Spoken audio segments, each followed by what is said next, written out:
শীতের মৌসুমে বাঁধাকপির এই ভর্তা রেসিপি প্রথমে আপনি বানিয়ে খাবেন, তারপর ভেবেচিন্তে দেখবেন অন্যজনকে কি বানিয়ে খাওয়াবেন কিনা। যদি বানিয়ে খাওয়ান তাহলে বিপদে পড়লে কিন্তু আমার দোষ নাই। আসসালামু আলাইকুম। বিপদে পড়ার কথা বললাম এই জন্যই, কারণ যে খাবে সে কিন্তু আপনাকে রেসিপির জন্য পাগল করে দিবে। তাহলে শুরু করা যাক। প্রথমে দেখেছেন আমি বাঁধাকপিকে কেটে নিয়েছি, তারপর দুটা আলু এবং একটা পেঁয়াজ, তিনটা কাঁচামরিচ আর কিছু ধনিয়া পাতা, রসুন কেটে নিচ্ছি একে একে সবগুলা। আমার ভর্তার জন্য যা যা লাগবে সব কিন্তু রেডি। এদিক দিয়ে অফ ক্যামেরায় আমি আলু আর মসুরের ডাল সিদ্ধ করে নিয়েছি। তারপর একটা কড়াইতে পরিমাণ মতো সয়াবিন তেল দিয়ে নিয়েছি। তারপর দিয়ে দিচ্ছি 4টা শুকনো মরিচ। শুকনো মরিচগুলোকে একটু লাল করে ভেজে নিয়েছি। তারপর শুকনো মরিচগুলোকে উঠিয়ে রেখে তার মধ্যে দিয়ে দিচ্ছি কেটে রাখা পেঁয়াজ, রসুন, কাঁচামরিচ দিয়ে 5-6 সেকেন্ডের মতন ভেজে নিয়েছি।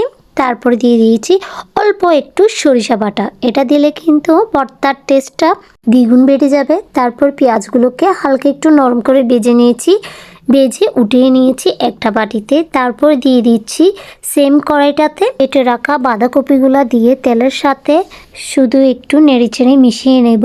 এটাকে সিদ্ধ করার কোনো দরকার নেই, এটার কাঁচা ভাবটা যাতে চলে না যায় সেদিকে কিন্তু খেয়াল রাখতে হবে অবশ্যই।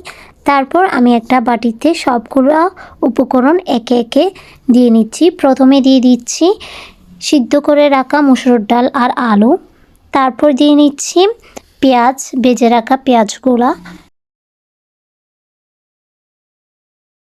এই ভর্তাটা কিন্তু অন্য সব ভর্তা থেকে একটু আলাদা, কারণ এখানে বাঁধাকপিটা একটু কাঁচা আছে, তাই এটা খেতে কিন্তু অনেক বেশি মজা লাগে। তারপর একটু লবণ দিয়ে শুকনো মরিচগুলোকে গুঁড়ো করে নিলাম, গুঁড়ো করে দিয়ে দিচ্ছি ভর্তার মধ্যে। তারপর দিয়ে দিলাম এক মুঠো ধনিয়া পাতা কুচি।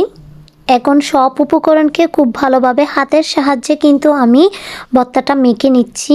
এখানে সরিষার তেল দেওয়ার কোনো দরকার নেই, যদি আপনাদের ইচ্ছা হয় অবশ্যই দিতে পারবেন, কিন্তু আমি এখানে যেহেতু সরিষা বাটাটা দিয়েছি সেক্ষেত্রে কিন্তু সরিষার একটা ফ্লেভার এখান থেকে আসতেছে, তাই এক্সট্রা তেল দেওয়ার প্রয়োজন নেই।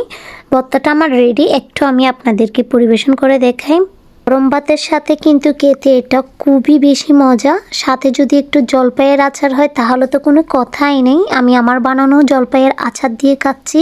খেয়ে দেওয়ার সাথে সাথে আহা কি যে অপরূপ একটা স্বাদ ছিল, যেটা আমি আপনাদেরকে ভাষায় প্রকাশ করতে পারতেছি না। আজকে তো খেতে খেতে চলে যাচ্ছি, আবারও দেখা হবে অন্য কোনো ভিডিওতে। যারা কোনো পেজটিকে ফলো করেন অবশ্যই ফলো করে দিবেন আর আমার ইউটিউব চ্যানেলটিকে সাবস্ক্রাইব করে দিবেন। আল্লাহ হাফিজ।